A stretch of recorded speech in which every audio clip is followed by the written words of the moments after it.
E3 2011. Jason Delong here's the executive producer on Need for Speed The Run, and you will be doing some running as we learned here at E3 2011. Getting out of the car for the first time in the Need for Speed franchise, which is awfully interesting, and we saw that yesterday, but right now we're going to actually take a look at an extended version of the demo that you did not see yesterday at the press conference for EA. Thanks so much for joining us, and tell us a little bit about what we're going to be seeing here on screen.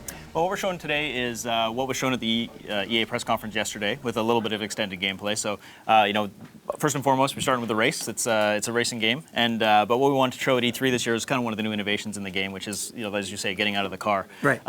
For us, getting out of the car wasn't sort of a feature that we decided, well, what haven't we done yet? It really was about an essence of the storytelling. Okay. Getting out of the car is less than 10% of the game as a whole. I mean, it's obviously something we want to show off here. It's a big feature for us, but first and foremost, we're a racing game. We're true to our roots. It's Need for Speed. Right. So for us, it was really important that in a way to tell the story in a way we haven't before, which is actually in-game. We've always done sort of high-end video where you have this great adrenaline-filled race experience and then you stop and watch a video. We wanted to keep the player engaged in the story all the way along. So by bringing that character into the game and bringing that experience in, we know that we can actually propel the gameplay forward both in and out of the car. So, some people saw it and they said, oh, we're doing QuickTime events. And, right.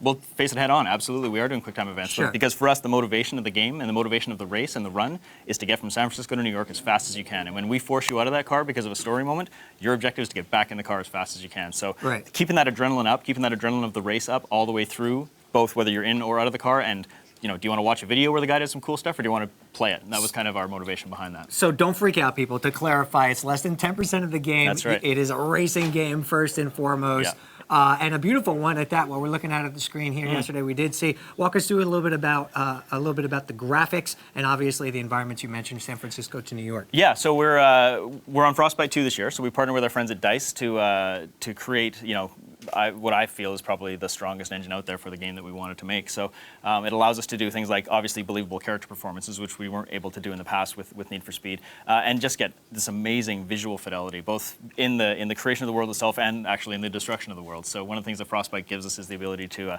blow some stuff up in addition to to making it look pretty. So we were really happy to partner with the DICE team on this and get our racing physics into the engine and deliver an experience that we feel is sort of a AAA Hollywood blockbuster front to back. That's what I was thinking actually when I was watching this. It really does feel like a Hollywood blockbuster, and you're interacting with it. So and I think gamers now learning that as long as it's contained within that, hey, you either watch the movie or you participate in it. Yeah, exactly. Are there opportunities to fail within that, though? Yeah, and actually you'll see here in the demo, what we want to do with the out-of-car sequences is not have them be sort of pass-fail, or Simon Says, remember the button presses. Like, we actually have branching here. So what you'll see here, Gino, who's playing off camera here, is actually going to, he's going to unfortunately kick this poor soul, but he's going to miss the punch. And when he misses the punch, you see what happens. You actually go into the second state, which is this grapple state.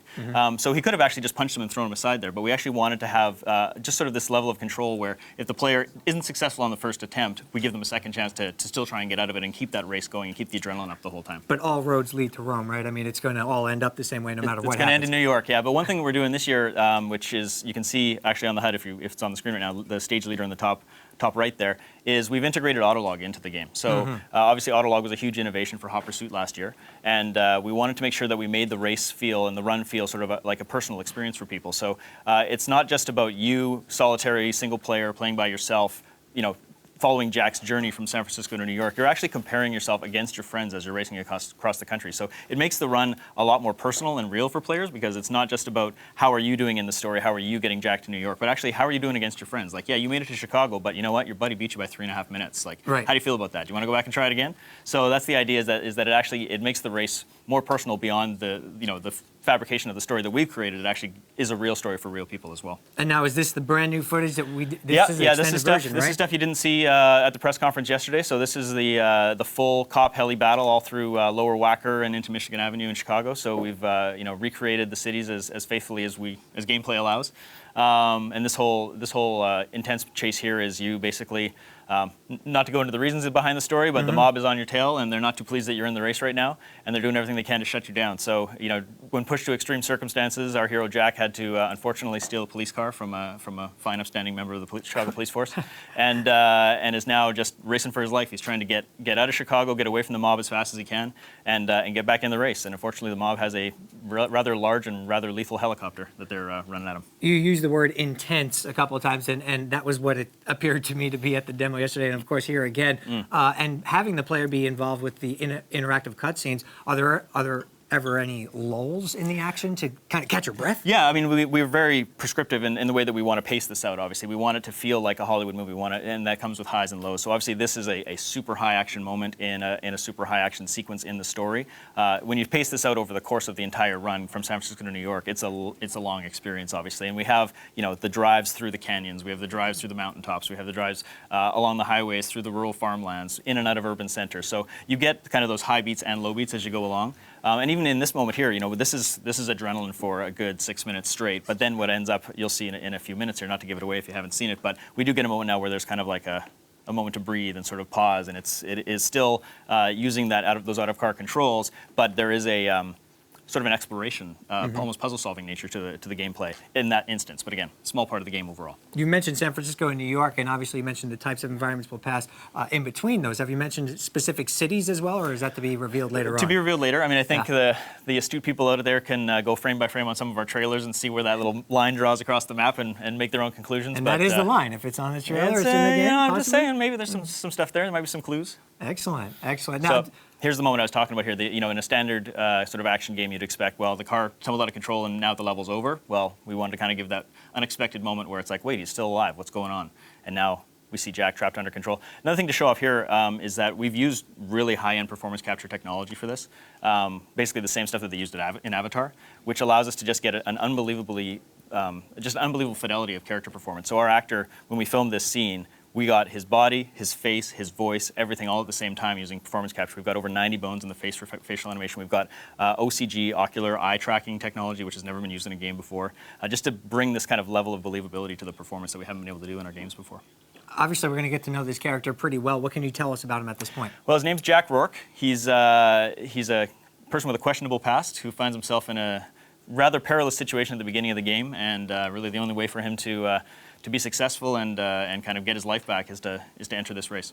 More details on the story in the future, though. More details on the story, and obviously here we're seeing the map, and you mentioned the auto log. It's all about creating that tension between gamers to be able to see who could get through the game and different portions of the game faster, correct? Exactly. I mean, for the purposes of E3, obviously that speed wall that we showed is just for that stage. Like, we don't want to give away too much more about the game, but it's like, how do people do competing against each other in that stage? But what you're going to see in the final game is actually stage by stage, race by race, all the way across the country. How are you stacking up against your friends, second by second, as you make your way across the country? All right, it's Need for Speed the Run. I think Justine has a couple of questions for you, Jason. I do. Okay, here's one from Jeremy A. on Facebook. They said they've been playing Need for Speed for years, and they own a Volkswagen GTI. What would be your premier car for Need for Speed the Run? Well, we're not actually unveiling the car list at this point. Obviously, hot cars are what Need for Speed's about, so we're not going to disappoint anybody. One thing I will say about the cars, though, and it's obvious with the demo we did, is that we wanted each car to have a personality. We really wanted to tell kind of a human story to every element of the game, both the storytelling, the character, and even the cars. So the cars are very believable in their performance. They believe like you would expect them to believe, although probably slightly more arcadey because we're not a sim, obviously. But we didn't just put a Ford Mustang in the game. We put the Ford Shelby Super Snake Mustang in the game. So every car you're going to race in the run and then throughout the game is going to have kind of a unique personality, a little bit different from the stock model that you would expect. Awesome. Justine, any more questions? Yeah, we have one from Taylor R. on Facebook, and they said, getting out of your car, does this mean I can ghost ride and Need for Speed the Run? I've done it in real life, and it didn't work out so well. I'm not going to comment on that at this point. What we're showing at E3 is I think a pretty good slice of what people can expect when they're getting out of the car. And as I said before, it's really innate to the story. So. All right, we got time for one more question, Justine. Is there a lot of car customization in the game? If so, what's your most tricked out ride? Again, not talking too much about the cars yet. What I can say is that if you're in a coast-to-coast cross-country race, you're not going to spend time, painting your car and putting beautiful liveries on it. That said, there are some stuff for customization fans that we'll reveal a little bit later. Well, we're looking forward to it. It looks like an interesting game, especially for a neat addition to this franchise, this long-running franchise. So we wish you the best with that. And of course, you want to stay.